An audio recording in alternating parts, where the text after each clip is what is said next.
Greetings, children. Let me check and make sure that you can hear me. Yes, you can. All right. It's early and I have coffee. It's not early, but it's snowing. It's early, it's snowing, and I have coffee. This is my something warm to drink.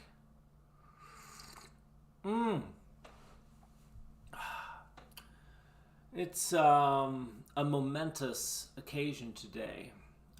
I always knew I could do it, but I noticed when I logged into Hello Children, the YouTube channel, I'm pretty famous.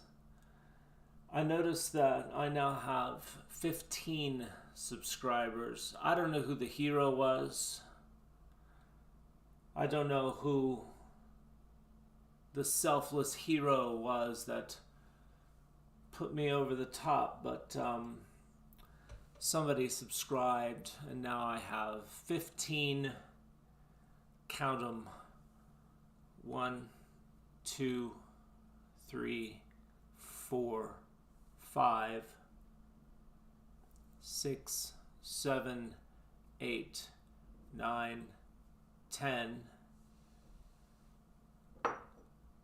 11, 12, 13, 14, 15 subscribers. So that happened.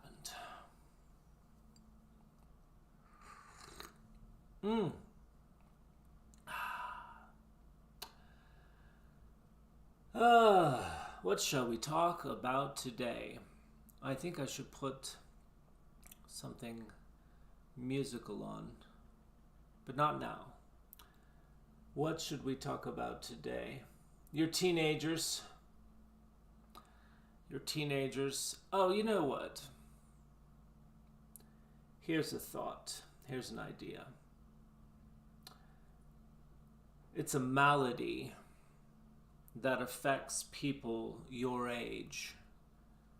It's a kind of inner sickness that affects people your age, and I'm going to tell you how to get over it. Because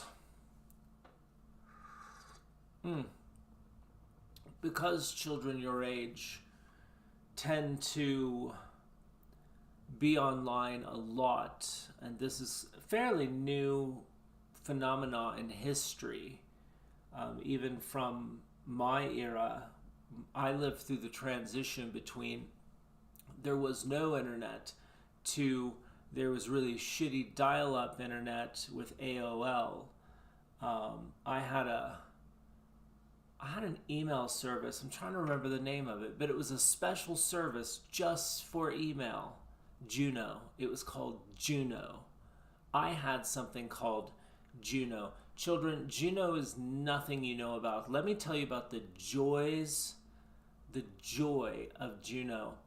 First of all, email wasn't some crowded inbox. Email was from people you knew. We were just using it like, the phone. And so email was from people you knew. And so you would get online, and Juno was a free email service. You had to have an internet connection. And so, actually no, Juno was the internet connection. So what would happen was, what it was Juno, you get your computer out, it weighed 900 pounds, and you log into Juno, and then it shows a 1-800 number on the screen. And then you hear this noise. And it would say retrieving your mail, and it would have the little status bar that would go across, and it would tell you as you're retrieving it, it would add them up. 1, 2, 3, 4, 5, 6, 7, 8, 9, 10. Oh, you have 12 messages. I'm like, shit, I am popular. I have 12 messages. 12 people are trying to talk to me right now.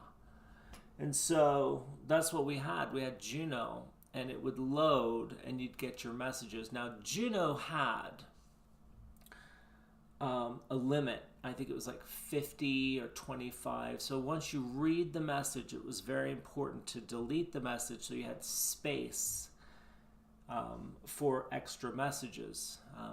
one of the biggest costs of companies that are big, like Twitter, now X, or Facebook, etc., is server space. It costs a lot of money, a lot of racks of server space to keep things going. YouTube especially, tons of server space. And so it was more expensive back then. They didn't have companies like Nvidia or whatever, and they didn't have big companies like Amazon and Facebook hogging server space, so it was hard for other people to go into the market. But yeah, that's what we did. We had Juno. Juno meant I was a baller, and I would erase my message, and every morning I would get up and then open Juno to see if I got mail. I digress. By the way, if you are a child and you ever join me in one of these, you can type in your city there below. I expect to see probably St. Augustine. So here's the malady you yahoos deal with, because you get so much screen time, and it can be codified in two phrases. Phrase number one is, I'm bored. And phrase number two is, it's not working yet. I'm bored, or it's not working yet. That's a problem.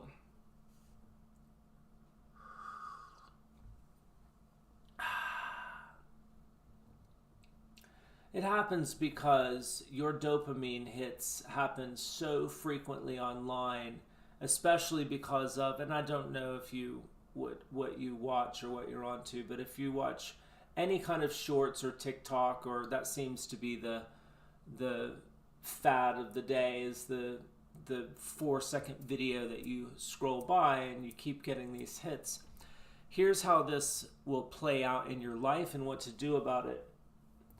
Well, how it will play out in your life is a lot of children your age, teen through 25, I'll say, have a life resume, not necessarily a job resume, but a life resume of start, stop, start, stop, start, stop. A lot of things that they start, but they never really quite finish because I'm bored, or because it hasn't happened yet. It hasn't happened yet. What did I say? I'm bored, and nothing's happened yet. Nothing's happening. And so I would liken them to a farmer who is a millennial farmer maybe, and he plants seed in the ground on a Monday, and then Monday night he digs the seed up to see if anything's happened yet.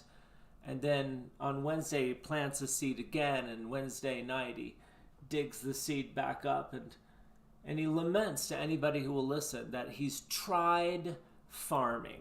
He's tried it. It just doesn't work. It works for other people, but for him, it just doesn't work. He's planted thousands of seeds. None of them have done shit. He thinks that the seed is a hoax, that you plant seeds and it's a hoax. It doesn't work. People are lying to him, as he tried maybe 1,000 times to put a seed in the ground. And he digs it up to see if he's had success.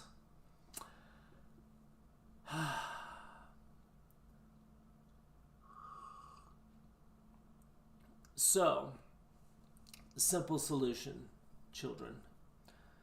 No matter what your endeavor, stretch the parameters for success, and stretch the parameters for deciding if something works or not. Lower the expectations for success. Make a really low bar. I'd like this thing to be profitable. No, it's very different than I'd like this thing to be making me $100K a month or $100K a year. I'd like this thing to get some money in the door. Count that. That's a success. And give anything. I'm thinking about time here. Here's a good rule of thumb. and take this as a generality. Any endeavor that you want to be successful at, give it 90 days of focused, concerted effort, 3 months before you even have an opinion about it. 3 months. Don't work it for a week and decide about things. No. 3 months. Let January go by, and then look at whatever your metrics are for January. Let February go by, and then sometime in February you're like, this is stupid, I hate this, this is not working, etc., etc. Let it go by and say, you know what, I'm not going to make any decisions about this till the end of March, and just grind. Put your head down, grind, do and learn, try to improve a little bit every day, 1% improvement in efficiency or quality every day. Just give it 90 days. A lot of kids give it a week, they give it a day, maybe they give it a whole month. I tried that. No, you didn't. If you tried something for a month, you didn't try it. You jacked around with it for a month. You screwed around for a month. You played at it for a month, but you didn't do anything. 90 days is the minimum time, I think, is the minimum before you get to have an opinion about it, whether it's a good idea, a bad idea. 90 days gives you enough time to have not only an opinion about it, but to change perspective. Maybe 90 days is enough time to say, oh, I thought it wasn't working, but now I see a different way that it might be able to work. 90 days gives you enough time on the path for God to enlighten you about the thing that you're doing, so that you can listen. In all your ways acknowledge him, and he will guide your paths. Well, you have to be on a path to be guided. Very important. And your Father is telling you you should be on that path for at least 90 days. So the 90-day rule, I just made it up just this morning. The 90-day rule helps you to overcome it's not working yet, or I'm bored. And by the way, speaking of boredom,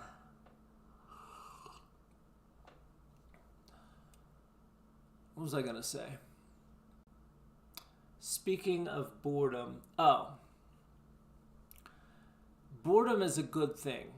If you are bored, that means you're becoming an expert at what you're doing. No matter what work you do, eventually, it should not be anxiety-ridden because you don't have your shit together. And, it shouldn't be anxiety-ridden. Work should be boring.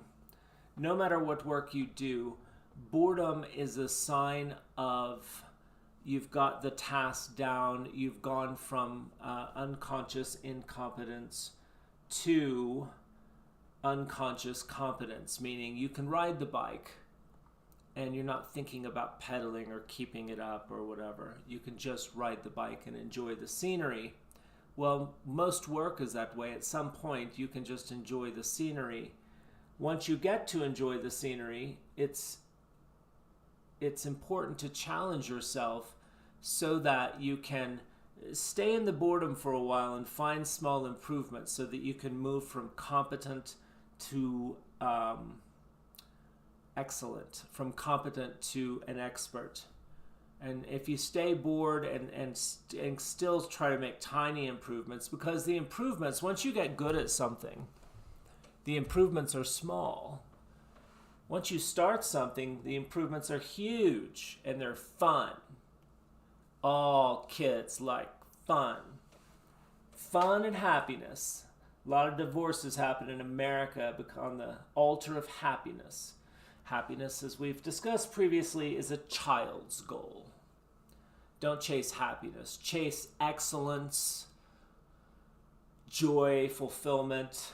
You decide to be happy. My father always used to say, you can get glad in the same pair of pants you got mad in. I've decided this this live is going to be the length of a cup of coffee. And so, yeah, be bored. Being bored is okay. Staying in the pocket of the job, the pocket of the thing you're doing that you're trying to become world class at is really important. And so, yeah, boredom's not a bad thing. When you're not bored, you should be doing things like your acts of faith. That's something out of your comfort zone. That's an improvement. But yeah, in the beginning of every endeavor, huge strides of improvement. It's exciting. It's fun. You start your business. You're buying equipment. You're buying a business card. You're designing your website and what you want it to be. You're choosing your tech stack. You're doing all of the things to make this thing, and then you design your marketing. You put it all together. Maybe you get your first customer, and then you get some money, and then all of that is very exciting stuff. Fast forward, I don't know, 2 or 3 years, you've got a database, a customer list. It's boring. It's the same thing every day. You're tired of this shit. That's how you know you've made a successful business, is that it's boring. A successful career, it's boring. And it's all right.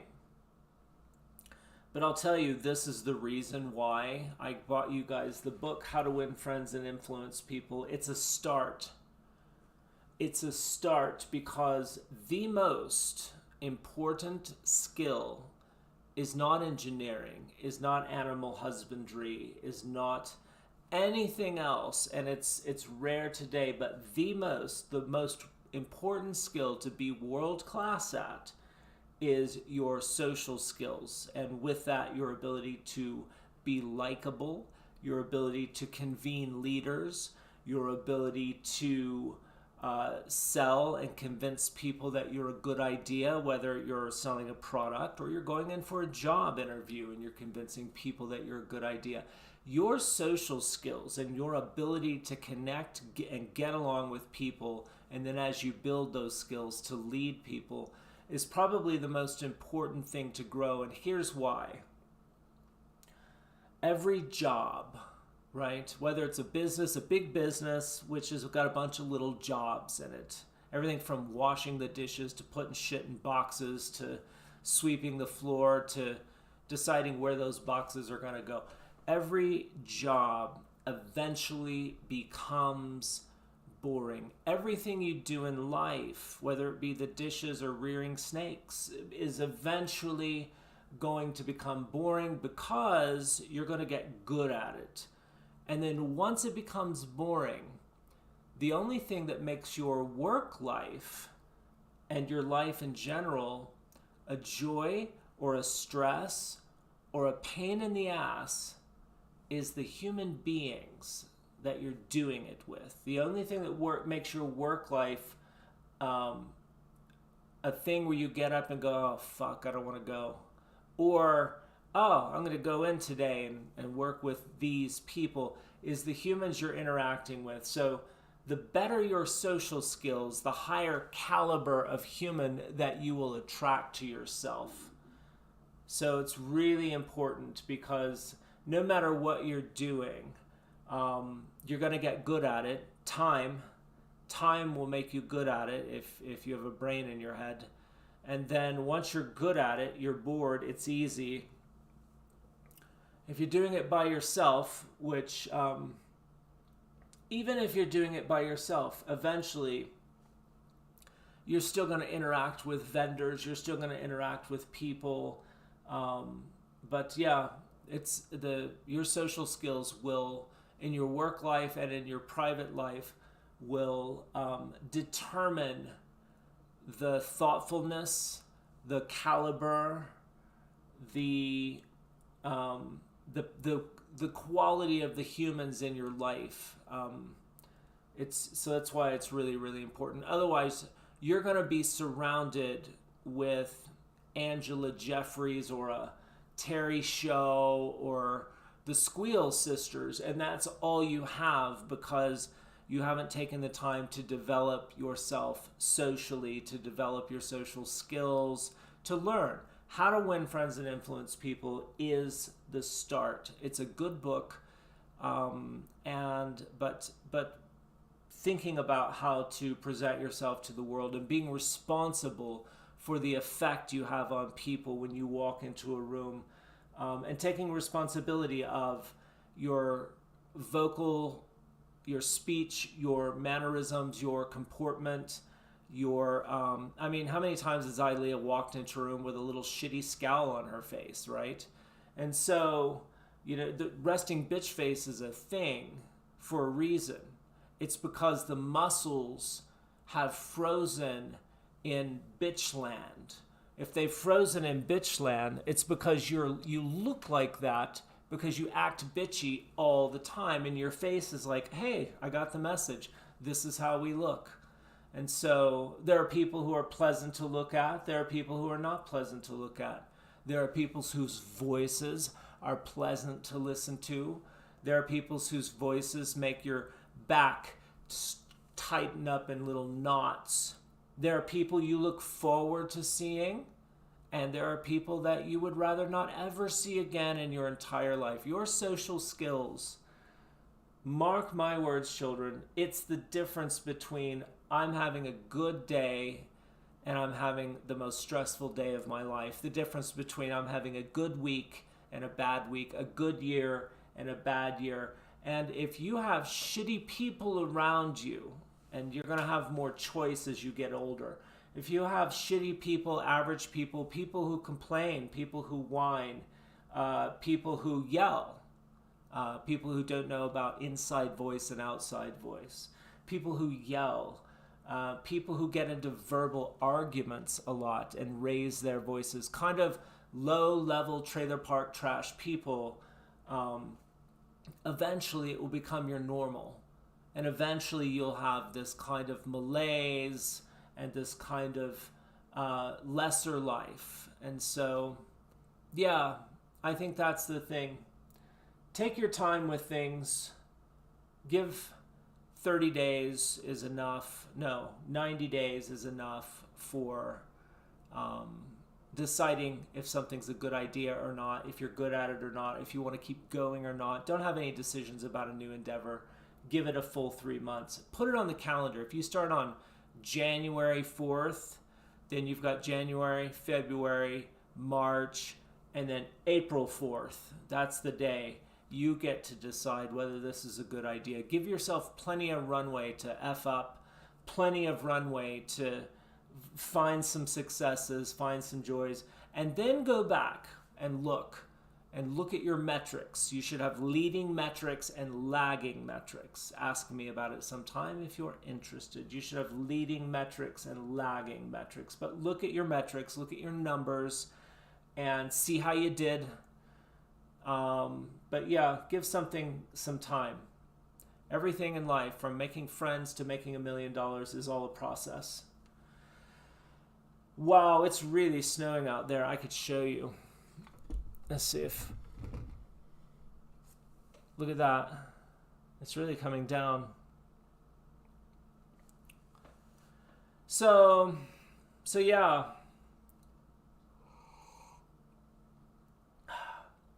Build your social skills, or you'll have a life of the Squeal Sisters, a life of pretend people like the Terry Show, a life of people who don't know not to raise their voices, which is ridiculous.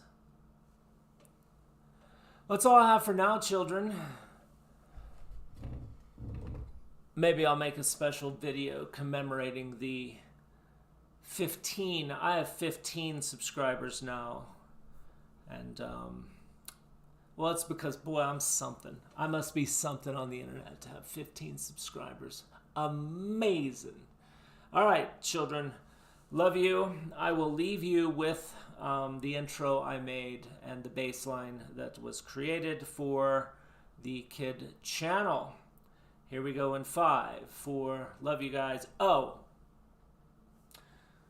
this is your father speaking from colorful Colorado, where youth meets opportunity, and you yahoos will be listening to this in that flaccid, dangly, wrinkly, bald state of Florida, where old people go to die, and middle-aged women hit the unforgiving but ever fair wall. I smile every time I think about it. Love you guys. You and I will talk again soon.